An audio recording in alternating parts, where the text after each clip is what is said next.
কোরবানির আসল ইতিহাস কোথা থেকে শুরু হয়েছে এবং কোরবানি কোন কারণে শুরু হয়েছে এই ইতিহাস আমরা অনেকেই জানি না। তো আজকের এই ভিডিওতে আপনাদেরকে কোরবানির পুরো ইতিহাসটাকে আজকে আপনাদেরকে সংক্ষিপ্তভাবে জানিয়ে দেওয়ার চেষ্টা করব। তো প্রত্যেকটা মুসলমানকে বলবো যে আপনারা যার যার স্থান থেকে এই ভিডিওটা শেয়ার করবেন এবং প্রত্যেকটা ধর্মর লোকদেরকে বলবো যে মুসলমানরা যেহেতু কোরবানি দিয়ে থাকে, কোরবানি কেন দেয় এবং কোরবানির ইতিহাস কি এটা আপনাদেরও জানা প্রয়োজন রয়েছে। তো আপনারা এই পুরো ভিডিওটা দেখবেন, আসলে আপনারা কোরবানির আসল ইতিহাসটা আপনারা জানতে পারবেন। তো দর্শক আসসালামু আলাইকুম, সবাই কেমন আছেন? আশা করি সবাই আল্লাহর রহমতে অনেক অনেক ভালো আছেন। তো আমরা প্রত্যেকটা বছর আমরা 10ই জিলহজ থেকে 12ই জিলহজ যেহেতু আমরা পবিত্র ঈদুল আজহা পালন করে থাকি, অর্থাৎ কোরবানির ঈদ পালন করে থাকি।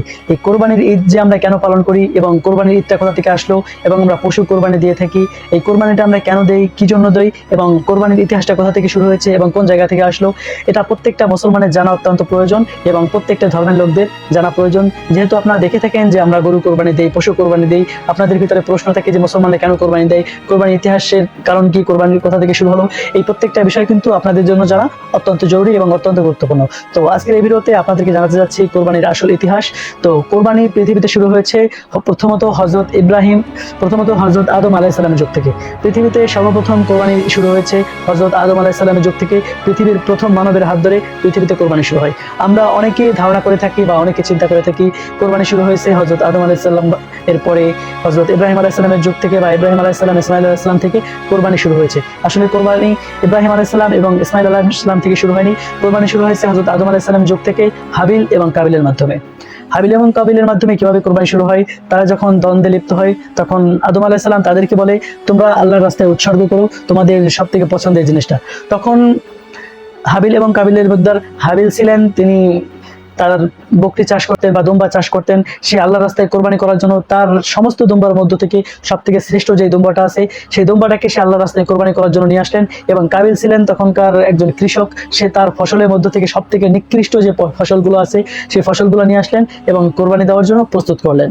ঠিক তাদের যুগে কোরবানির নিয়ম ছিল কোরবানির পশুগুলোকে একটা পাথরের উপর বা পাহাড়ের উপর রেখে আসবে, তখন আসমান থেকে সরাসরি আগুন পড়তো, আগুন পড়ে সেই যেই পশুটা কোরবানি কবুল হবে সেই পশুটা সেখানে একবারে পুরো হয়ে যেত, তার মানে তার কোরবানিটা কবুল হয়ে গেছে। আর যার কোরবানিটা কবুল হবে না তার কোরবানি যেখানে রেখে আসবে সেখানেই থেকে যাবে, তার মানে তার কোরবানি কবুল হয়নি। ঠিক হাবিল এবং কাবিল যখন কোরবানি দেওয়ার জন্য তারা তাদের পশু বা তাদের সবজি রেখে আসলেন, স্বয়ং আল্লাহ রাব্বুল আলামিনের পক্ষ থেকে আসমান থেকে আগুন আসে এবং আসার পরে হাবিলের কোরবানিটা কবুল হয়ে যায়, হাবিলের পশুর কোরবানিটা কবুল হয়ে যায় এবং কাবিলের কোরবানিটা সেখানেই থেকে যায়। এই যে হচ্ছে পৃথিবীর সর্বপ্রথম কোরবানি। এরপরে দ্বিতীয়তে আমরা যে কোরবানি করে থাকি উম্মতে মুহাম্মাদি, আমাদের কোরবানি আসে একবার রাসূল সাল্লাল্লাহু আলাইহি ওয়াসাল্লামকে সাহাবায়ে কেরাম জিজ্ঞাসা করলেন, ইয়া রাসূলুল্লাহ আমরা কেন কোরবানি দেই? তখন রাসূল কারীম সাল্লাল্লাহু আলাইহি ওয়াসাল্লাম বলেন, সুন্নাতা আবিকুম ইব্রাহিম, কোরবানি হচ্ছে তোমাদের পিতা মুসলিম জাতির পিতা হযরত ইব্রাহিম আলাইহিস সালামের একটা সুন্নাত। এবার হযরত ইব্রাহিম আলাইহিস সালামকে আল্লাহ রাব্বুল আলামিন তার 120 বছর বয়স বা 99 বছর বয়স এরকম অনেক মতভেদ রয়েছে, আল্লাহ রাব্বুল আলামিন এই বয়সে ইব্রাহিম আলাইহিস সালামকে একজন সন্তান দান করে। সেই সন্তানের নাম ছিল ইসমাইল আলাইহিস সালামকে আল্লাহ রাব্বুল আলামিন তার স্থান থেকে ইসমাইল আলাইহিস সালামকে মক্কা মদিনায় রেখে আসতে বলেছিলেন বা দূরে রেখে আসতে বলছিলেন এবং তার অন্য স্ত্রীকে আরেকটা স্থানে রেখে আসতে বলছিলেন।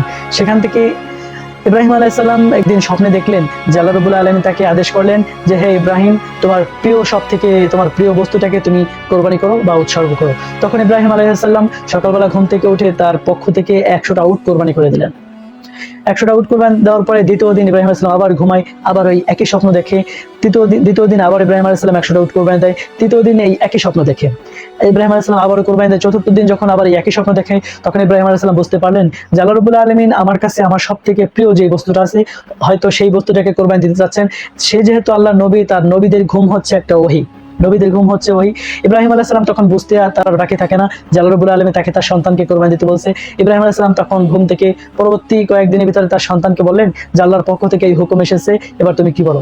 এবার ইসমাইল আলাইহিস সালাম বলেন, আল্লাহর পক্ষ থেকে যদি কোরবানি দেওয়ার হুকুম এসে থাকে তাহলে আপনি আমাকে আল্লাহর রাস্তায় উৎসর্গ করে দেন, আপনি আমাকে ধৈর্যশীলের কাতারে পাবেন। এই আয়াতটা কোরআনে কারিমে বর্ণিত রয়েছে যে আপনি আমাকে আল্লাহর রাস্তায় উৎসর্গ করে দেন, আপনি আমাকে ধৈর্যশীলদের কাতারে পাবেন। ইব্রাহিম আলাইহিস সালাম তার কোরবানি বাস্তবায়ন করার জন্য তার সন্তানকে সাজিয়ে গুছিয়ে নিয়ে যায়। যখন কোরবানি দিবে সন্তান, এই ইসমাইল আলাইহিস সালামকে তখন শয়তান এসে বলতে থাকে, ইসমাইল তুমি জানো তোমার পিতা তোমাকে কোথায় নিয়ে যাচ্ছে? তখন ইব্রাহিম ইসমাইল আলাইহিস সালাম বলে উঠলেন যে আমার পিতা আমাকে আল্লাহর রাস্তায় কোরবানি করার জন্য নিয়ে যাচ্ছে। এরকম বলার পরে তারপর ইসমাইল আলাইহিস সালামকে যখন কোরবানি দিতে শুরু করলেন ইব্রাহিম আলাইহিস সালাম, তখন স্বয়ং আল্লাহ রাব্বুল আলামিন বুঝতে পারলেন যে ইব্রাহিম তার কোরবানি দিয়ে দিয়েছে, সে তার মন থেকে তার সন্তানকে কোরবানি করে দিয়েছে। আল্লাহ রাব্বুল আলামিন জিবরাইল আলাইহিস সালামকে বলেন যে জান্নাত থেকে সবথেকে সুন্দর, জান্নাত থেকে সুন্দর একটা দুম্বা নিয়ে ইব্রাহিম আলাইহিস সালামের ছুরির নিচে বা তরবারির নিচে রাখেন।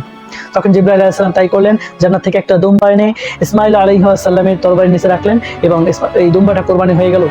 এইখান থেকে হচ্ছে মুসলমান জাতি আমরা কোরবানি করে থাকি এবং আমরা হযরত ইব্রাহিম আলাইহিস সালামকে অনুসরণ করে রাসূল করিম সাল্লাল্লাহু আলাইহি ওয়াসাল্লামের যুগ থেকে উম্মতে মুহাম্মাদিকে এই কোরবানির উদ্দেশ্য করে এই কোরবানিটাকে ধরে রাখার জন্য, উম্মতে মুসলিমার জন্য, সম্পদশালী মুসলমানদের জন্য কোরবানিকে ওয়াজিব করে দেওয়া হয়েছে।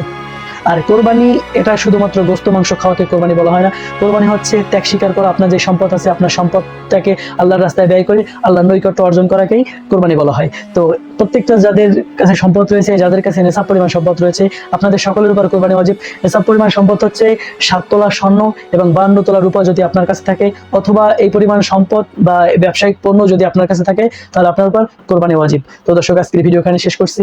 আশা করি আপনারা সবাই কোরবানির ইতিহাসটা জানতে পারছেন। আবার অন্য কোনো ভিডিওতে দেখা হবে।